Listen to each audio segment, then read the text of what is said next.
तो दोस्तों हम लोग बहुपद चैप्टर देख रहे थे और बहुपद में हमने पहला चैप्टर पढ़ लिया था 2.1। 2.1 के बाद जो है कि हम देख रहे हैं। तो 2.1 के बाद जो है कि हमारे पास जो पहला टॉपिक है वो है बहुपद के शून्यक।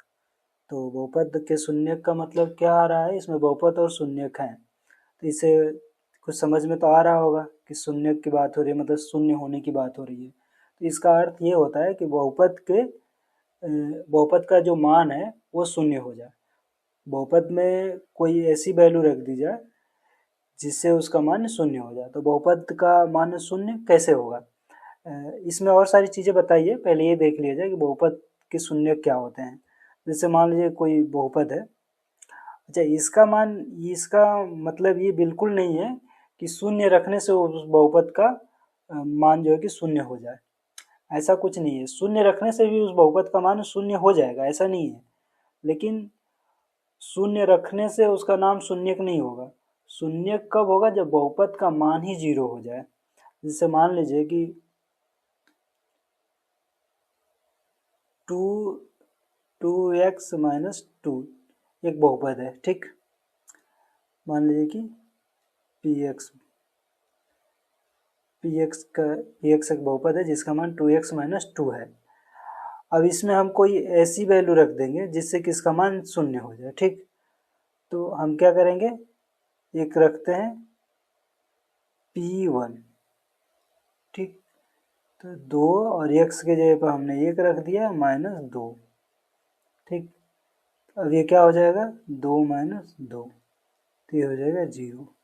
यानी कि x बराबर 1 जो है कि इसका एक शून्यक होगा। एक जो है कि इस बहुपद का एक शून्यक होगा, इस बहुपद का, ठीक है। वैसे एक देख लीजिए और, जैसे मान लीजिए कि 2x² प्लस 2x हो गया, तो ये एक बहुपद हो गया, ठीक। अब इसमें जो है कि यदि हम 0 रखते हैं, ये इसकी 2 घात है, जब जितनी घात होती है ना उसका उतना मान आएगा, ठीक ना। आगे हम लोग इसको पढ़ेंगे।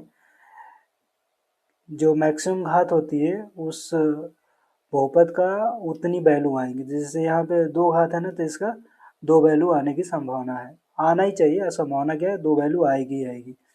तो हम तो हालांकि वो नहीं देख रहे, हम कुछ दूसरा देख रहे हैं, ठीक। अब यहाँ पे यदि हम 0 रखें तो देखिए क्या होता है। यदि हम 0 कर दें तो इसका मान हो जाएगा 2 गुणे 0 का स्क्वायर प्लस 2 गुणे 0। तो ये देखो, 2 का 0 में 0 का स्क्वायर करेंगे तो 0 ही होगा। तो 0 का जब 2 में हम गुणा करेंगे तो ये क्या हो जाएगा, 0 हो जाएगा। और इस 2 का 0 में गुणा करेंगे तो ये क्या होगा, 0 हो जाएगा। तो इसका मान क्या होगा, 0 हो गया। मतलब 0 भी रखने पे किसी बहुपद का मान 0 हो सकता है। तो 0 भी किसी बहुपद का शून्यक हो सकता है, ठीक ना। लेकिन जरूरी नहीं है कि 0 ही हो, ठीक ना। जैसे यहाँ पे 0 रखने पे जो है कि यहाँ पे यदि हम 0 रखेंगे तो इस बहुपद का मान 0 नहीं हो पाएगा। इस बहुपद का मान जो है कि -2 हो जाएगा, ठीक है। पहला चीज तो ये हो गया, ठीक। अब इसमें इसने कुछ कुछ बताया है। जैसे ये बता रहा है कि px कोई बहुपद है जिसका मान जो है कि 5x³ minus 2x² plus 3x minus 2 इतना है, ठीक ना। अब ये कह रहा है कि यदि x के स्थान पर हम एक रख दें, x के स्थान पर एक प्रतिस्थापित कर दें तो इसका मान कितना आएगा, ठीक ना। तो इसने प्रूव करके दिखाया है कि 5 हो गया गुणे 1 का क्यूब, x का क्यूब है तो यहाँ पे 1 का क्यूब हो गया, माइनस 2 गुणे x का स्क्वायर है तो x के जगह पे 1 रख दिया तो 1 का स्क्वायर हो गया, प्लस 3 गुणे 1 x के जगह पे 1 रख दिया, 3 गुणे हो गया, -2 एक अचर है तो -2 अचर हो गया। अब 1 का क्यूब करेंगे तो 1 ही आएगा, 1 का हमने 5 में गुणा कर दिया तो 5 हो गया। ऐसे ही 1 का स्क्वायर करेंगे तो 1 ही आएगा, और 1 का 2 में हम गुणा करेंगे तो 2 हो जाएगा, तो ये -2 हो गया। प्लस 3 का 1 में गुणा करेंगे तो 3 होगा, और -2 हो गया तो -2 हो गया। अब इसको सॉल्व कर देंगे तो 5 में से 2 गया 3 हो जाएगा, 3 3 6 हो जाएगा, 6 में से 2 जाएगा 4 हो जाएगा, ठीक। तो ये जो है कि x के जगह पे 1 रखने पे इसका मान कैसे आता है, कैसे निकाला जाता है, ये इसने बताया, ठीक ना। तो बता भी रहा है कि यदि x बराबर 1 रखने पर px का मान 4 आएगा, ठीक ना, px एक बहुपद है। वैसे ही यदि कह रहा है कि इसमें यदि 0 रखें तो 0 रखने पे जो है कि 5 गुणे 3 का क्यूब, सॉरी 5 गुणे 0 का क्यूब माइनस 2 गुणे 0 का स्क्वायर प्लस 3 गुणे 0 माइनस 2। तो इस तरह से जहाँ पे 0 है उसको तो मल्टीप्लाई होने पे 0 0 हो जाएगा, 2 का 0 का 5 में मल्टीप्लाई होगा 0 हो जाएगा, फिर 2 का 0 में मल्टीप्लाई होगा वो भी 0 हो जाएगा, प्लस 3 का 0 में मल्टीप्लाई होगा 0 हो जाएगा। ये प्लस माइनस 0 का कुछ भी प्लस माइनस करिए वो 0 ही रहेगा। अब 0 माइनस 2 हो जाएगा तो इसका मान हो जाएगा -2, ठीक। अब ऐसे ही कह रहा है कि p माइनस 1 की वैल्यू ज्ञात करिए, ठीक ना। तो यहाँ पे एक बार ज्ञात कर लेते हैं, ठीक ना, एक बार देख लेते हैं कि p माइनस q की वैल्यू कितनी होगी। इसको मिटा करके ज्ञात कर लेते हैं थोड़ा सा।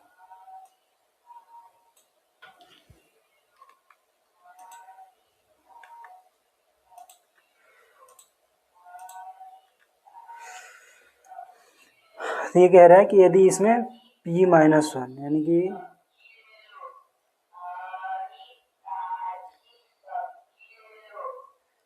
यहाँ पे दिया है px, ये हो गया 5x³ minus 2x square plus 3x minus 2। अब ये कह रहा है कि p माइनस 1,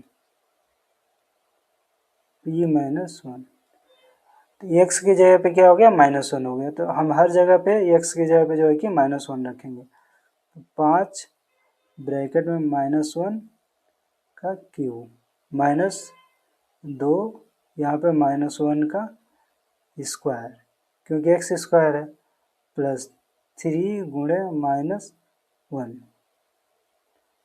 और -2 हो गया ये लास्ट में।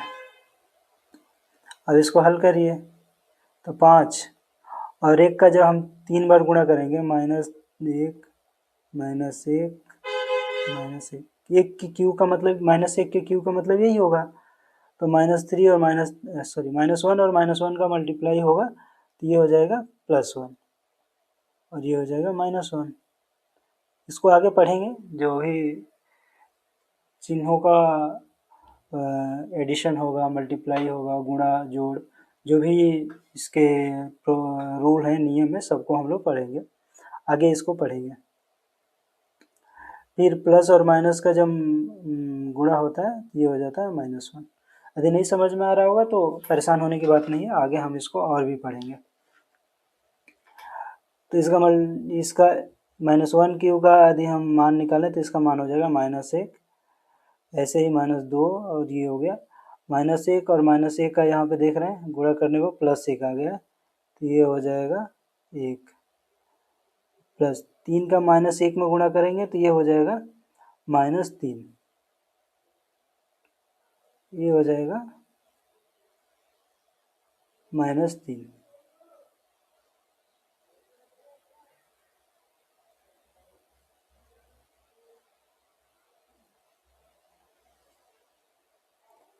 ये -3 हो गया और ये हो गया -2। 5 का -1 में तो -5 हो जाएगा, 2 का 1 में तो -2 हो जाएगा, ये -3 हो गया और -2 हो गया।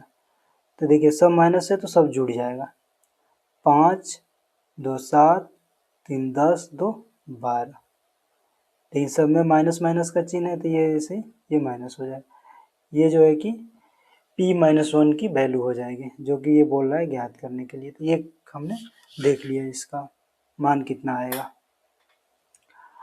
अब आगे ये बता रहा है कि यदि मान लीजिए कोई बहुपद 5 है, अचर तो बहुपद हो सकता है ना, जैसे कि पिछले चैप्टर में बताया गया था, पिछले टॉपिक में बताया गया था कि 5 कोई ये बहुपद है, ठीक। तो बहुपद कैसे होता है, इसमें x का हम की घात 0 कर देते हैं, क्योंकि x की घात किसी की भी घात 0 करेंगे तो उसका मान 1 होता है। तो जब हम x की घात 0 करेंगे तो इसका मान 1 होगा, 1 का 5 में हम गुणा करेंगे तो ये ये जो है कि एक्स का 0 का घात 1 होगा और 1 का 5 में हम गुणा करें तो 5 ही होगा, तो इसके वैल्यू में कोई भी चेंजेस नहीं आ रहा।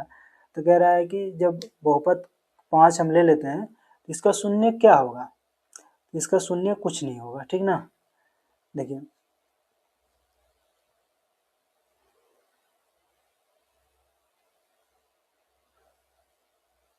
एक शून्येतर अचर बहुपद का कोई शून्यक नहीं होता है, ठीक। अब प्रश्न उत्तर शून्यकों में क्या कहा जाए, प्रत्येक वास्तविक संख्या शून्य बहुपद का एक शून्यक होती है, ठीक है। अब ये भी है कि यहाँ पे हम कुछ भी रखेंगे तो x के जगह पे हम कुछ भी रखेंगे तो वो इसका शून्यक हो ही जाएगा।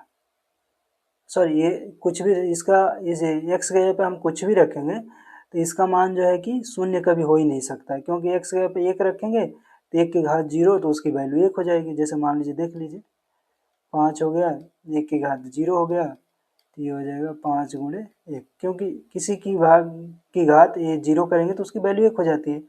ऐसे ही 5 गुणे 2 की घात 0 करेंगे तो ये भी हो जाएगा 5 गुणे 1 ही हो जाएगा ये भी। ऐसे ही 5 गुणे 100 की घात 0 कर देंगे तो ये भी हो जाएगा 5 गुणे 1। तो ये कभी शून्यक नहीं हो सकता, ये शून्य हो ही नहीं सकता, तो इसका कोई शून्यक नहीं होता है। अब आगे देखते हैं। आगे कह रहा है कि एक कुछ सूची दिया है, इसके बारे में बात कर लेते हैं, ये समझना भी जरूरी है आप लोगों को। कह रहा है कि आवश्यक नहीं है कि बहुपद का शून्यक शून्य ही हो। जैसे कि हमने पीछे देखा कि कई जगह पे जो है कि शून्य जो है कि नहीं हो रहा था, जैसे 2x minus 2x square minus 5x यदि कर दें तो यहाँ पे तो यदि x के जगह पर हम 0 कर दें तो इसका तो मान जो है कि 0 आ जाएगा।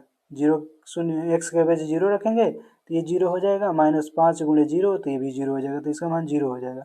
लेकिन यदि मान लीजिए कि इसे ही px बराबर कोई दूसरा दिया हो, 5x माइनस 3 दिया हो, तो यदि हम इसका 0 रखेंगे तो इसका मान हो जाएगा 5 गुणे 0 माइनस 3, ये तो 0 हो गया, ये 0 माइनस 3 हो जाएगा, तो इसका मान हो जाएगा -3।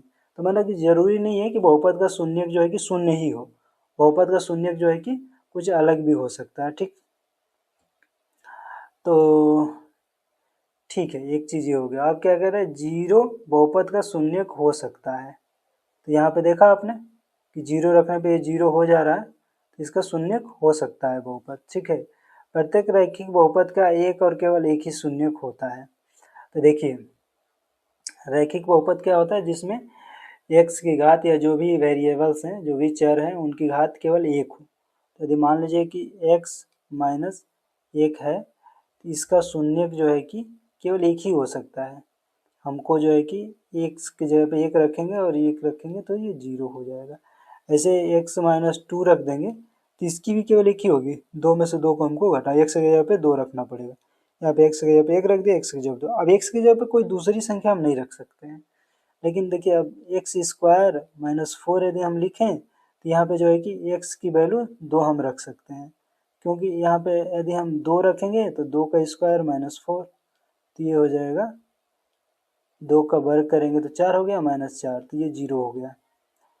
ऐसे ही जब हम -2 ले लेते हैं तो -2 की घात जब हम 2 लिख लेते हैं और -4 करते हैं तो -2 की घात 2 करेंगे तो ये हो जाएगा +2, सॉरी +4, +4 और -4 मिल करके जो है कि ये 0। तो जितनी घातें होंगी उतने उसके मान आएंगे, x बराबर उतने उसके मान रहेंगे, ठीक ना, मतलब उनके शून्यक होंगे। एक्स स्क्वायर है तो उसके 2 मान आएंगे जो इसको शून्य बना सकते हैं, एक 2 आ गया और एक -2 आ गया, ठीक है। एक बहुपद के एक से अधिक शून्यक हो सकते हैं, हाँ, एक बहुपद के एक से अधिक शून्यक हो सकते हैं। रैखिक है तो एक होगा, द्विघात है तो 2 होगा, ऐसे ही त्रिघात है तो 3 होंगे, ऐसे चतुर्घात है तो 4 होंगे, इस तरह से करके होगा।